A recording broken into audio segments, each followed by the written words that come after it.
The story opens with a woman named Madison. She is seen running frantically across the unknown island as if someone is chasing her to kill her. Terrified, she rushes into an abandoned farmhouse that looks completely deserted. Darkness surrounds the place, and Madison hides inside one of the rooms, fear clearly written on her face. She picks up a communication device and desperately explains that she has been kidnapped and that the people holding her probably intend to kill her. On the other side of the device, a man responds, telling her that what's coming won't just harm her, it will be much worse. Shocked, Madison realizes that the very people chasing her have now cornered her. They surround her, capture her, and drag her away with sinister intentions. She has no idea how she ended up on this island, but one thing is certain, whatever lies ahead will be even darker. A few days later, a plane lands on the same island, carrying a group of tourists. 5 of them step out, thrilled about their vacation. They were chosen through a lucky draw to enjoy this trip for free, something that would normally cost hundreds of thousands of dollars. Excited and grateful, they are greeted by a woman named Julia, who works for Mr. Rourke, the head of the island. Julia leads them to him, explaining that he will reveal everything about their stay. The tourists are stunned by the island's natural beauty. Though they had heard it was highly advanced, in reality, it looked raw, wild, and untouched. Mr. Rourke finally meets them inside a chamber and lays out the rules. He explains that this island is unlike any other. It is a place where every fantasy comes true, no matter how dark or twisted. Whatever a person desires, the island makes it real. Even acts against another person are possible here. His motto is simple: expect the unexpected. The tourists are shocked but curious, waiting to see the island's mysteries unfold. Mr. Rourke first takes 2 brothers, Brax and JD, to a massive party area where people are celebrating wildly. JD had wished for this exact experience, and to his delight, the fantasy becomes reality. Overjoyed, the brothers dive into the party atmosphere, thrilled that their vacation has started in the best possible way. Next, we meet 2 other tourists, Patrick and Melanie. They talk about their personal lives and what they secretly wish for. Patrick reveals that he had always dreamed of becoming a military soldier. He even tried once, but his mother never allowed it, so he became a police officer instead. Recently, he had quit the force, determined to fulfill his true dream of being a soldier, and he hopes this island will finally make it possible. Hearing this, Melanie begins to share her own story, how, in her childhood, she once had a best friend.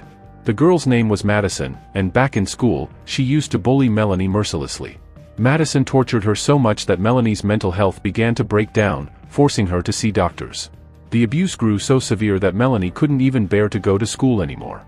Eventually, both her teachers and her family began to believe she had gone insane, when in reality, it was Madison's torment that caused it all. To make things worse, the doctor her parents took her to was a strange and unsettling man himself, someone who seemed more insane than the patients he treated. These painful experiences scarred Melanie during her childhood. So now, as an adult on this island, her deepest fantasy is simple: revenge. Torture for torture. As Patrick and Melanie were still talking about their wishes, Mr. Rourke appeared. He had overheard their fantasies and decided it was time to make them come true. He first led Melanie into a chamber and pointed her toward a basement level. Though nervous, she followed his instructions and took the lift down. Slowly, she entered what looked like a research laboratory, filled with strange equipment. In the center was a mirrored chamber, and inside it, a woman was tied to a chair. To Melanie's shock, that woman was none other than Madison, her old tormentor from school. Seeing Madison bound and helpless filled Melanie with a dark satisfaction. This was exactly what she had always wanted, to see Madison suffer the way she once did. From her side of the mirror, Melanie could see Madison, though Madison could not see her. Nearby, Melanie found an envelope with instructions for operating the chamber's control panel. Out of curiosity, she pressed one of the buttons. Immediately, freezing water poured over Madison, followed by jolts of electricity. Madison screamed in agony, and at first, Melanie felt vindicated. But as the torture continued, Melanie began to realize it wasn't stopping. On a nearby monitor, live footage confirmed what she feared: this wasn't some virtual simulation staged by Mr. Rourke. This was real. Madison was actually there, and the pain she was enduring was real, too. Horrified, Melanie grabbed a communication device and begged Mr. Rourke to stop it, pleading for someone to come help. Suddenly, the mirrored chamber door opened, and a masked man entered. He carried sharp, menacing tools and approached Madison. Without hesitation, he picked one up and began slicing into her arm. Madison screamed in unbearable pain while Melanie cried out, demanding that he stop. She even called him over, desperate to talk. The man walked closer, removed his mask, and revealed his face. To Melanie's horror, his mouth was sewn shut, he couldn't speak. But the real shock came when she recognized him. He was the same strange doctor her parents had taken her to years ago, the one who had seemed insane. What he was doing here, or how Madison had been brought into this place, was a mystery. But one thing was clear, this was no fantasy. It was real, terrifying, and far darker than Melanie had ever imagined. No one knew what other twisted games this strange island had in store. The deranged doctor continued torturing Madison relentlessly, as if he wouldn't stop until she was dead. But at that moment, Melanie made a decision: she would save her old friend. Quickly forming a plan, she pretended to order the doctor to cut off Madison's hand. As he approached with a sharp tool, Melanie suddenly activated the controls. She drenched him with water from above and, in the very next instant, released a surge of electricity. The combination was devastating. The doctor convulsed violently, collapsed to the floor, and lay unconscious. Wasting no time, Melanie smashed the mirrored chamber and freed Madison. Together, the two women fled as fast as they could. Melanie no longer cared about revenge, her only thought was escape. They rushed out of the bunker and into the forest, desperate to get away from the nightmare. Meanwhile, Mr. Rourke appeared with Patrick. He led him deep into the forest and handed him a military uniform, telling him his fantasy was about to come true. Patrick had always wanted to be a soldier, and now his wish was reality. Overjoyed, he suited up immediately and set off into the wilderness. Mr. Rourke then disappeared, leaving him on his own. Patrick moved cautiously through the dense forest until suddenly, armed soldiers surrounded him, guns aimed directly at his head. They seized him as if he were an enemy combatant and dragged him to their leader for interrogation. His identity was thoroughly checked to determine who he was and which country he served. If he turned out to be their enemy, he would be executed on the spot. The soldiers were suspicious because he was dressed as one of them. Their lieutenant examined Patrick's ID cards and wallet, only to be stunned by what he found: a photograph of Patrick's family. In that picture, Patrick's father looked identical to the lieutenant himself. Shock turned to disbelief when he heard Patrick's full name, Patrick Maxwell. The lieutenant's name was also Max. The realization hit hard: Patrick was somehow his son. But how could that be? Max's child hadn't even been born yet, and here stood a grown man claiming to be him. How could Patrick possess family details from a future that hadn't happened? It was as if past and future had collided right here in the forest. Meanwhile, we were shown the last tourist among the group, a woman named Alan. Mr. Rourke called her into his cabin and asked about her fantasy. Alan hesitated at first but eventually opened up. She explained that many years ago, she had a boyfriend who even proposed marriage to her. But at that time, she was mentally disturbed and turned him down. Deep inside, though, she had always wanted a family with him, a good home, a little daughter, and the life of her dreams. By refusing him, she had lost all of that. So her fantasy was simply to live the life she had missed. Mr. Rourke understood, and then guided Alan into another chamber, telling her to continue forward. She didn't know what to expect, but eventually she walked into a restaurant-like setting. Following instructions, she changed into a dress and sat at a table. Suddenly, something shocking happened. A man sat down across from her, and as she looked closely, she realized it was the same boyfriend she had rejected years ago. Alan was completely stunned. She never expected this. Her boyfriend began speaking to her with deep affection, just as if nothing had changed. Alan had dinner with him, but she was overwhelmed and confused. Afterward, she went straight to Mr. Rourke to ask how such a thing was even possible. Mr. Rourke simply told her that this was her fantasy, and the island was fulfilling it by any means necessary. Since her dream was now coming true, she could live her life exactly how she wanted. Alan, still unsure, returned to the table. She became emotional seeing her boyfriend again.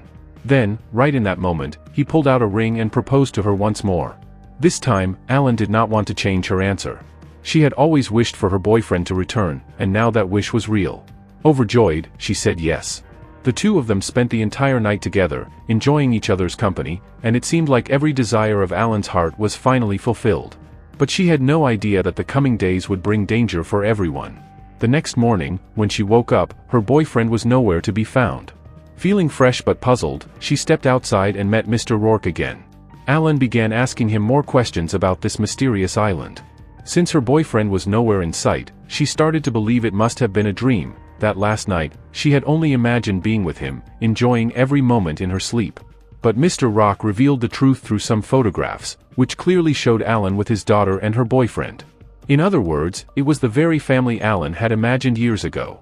Shocked, Alan couldn't understand how this was possible, but she still wanted to learn more about the island.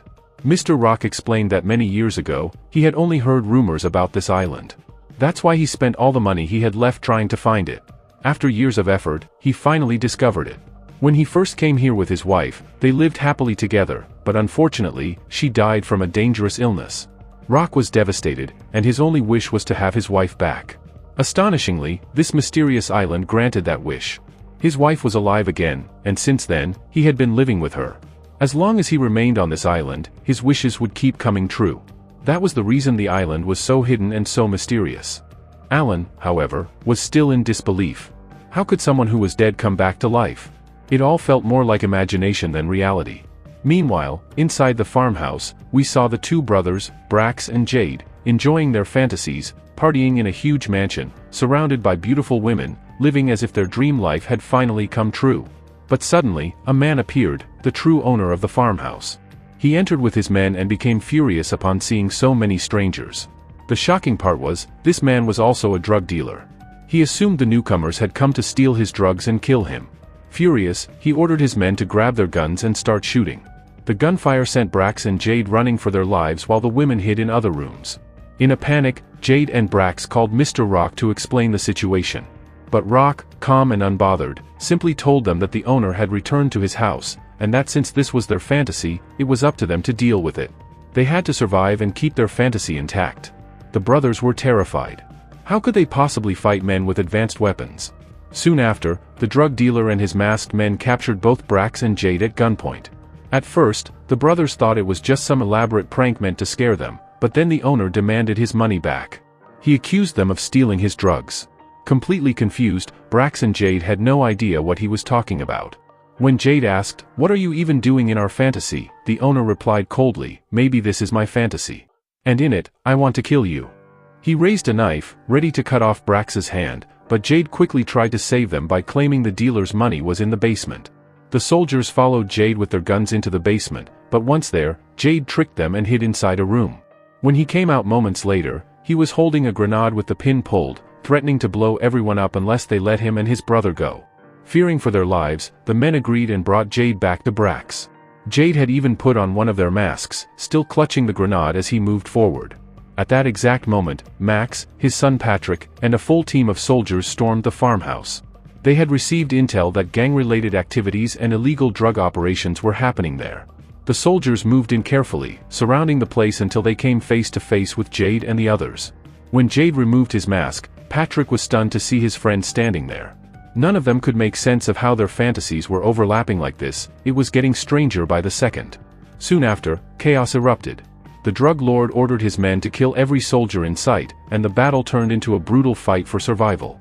Jade was being brutally beaten too, but Patrick stepped in to help her. Meanwhile, the team of soldiers rushed upward to save Brake's life. They started taking down several gangsters, since that was their mission. Gunfire echoed across the area non-stop, but suddenly a bullet struck Brake directly. He collapsed and died instantly. What shocked everyone was that all the gangsters Max's team had already killed began coming back to life. It looked as if they had turned into zombies, charging straight at them. Some even picked up guns and opened fire on Patrick and Jade. Max couldn't stand by and watch his son die like that. He placed himself between the attackers and his son, firing his weapon to protect him. But the gangsters overpowered him and killed him mercilessly.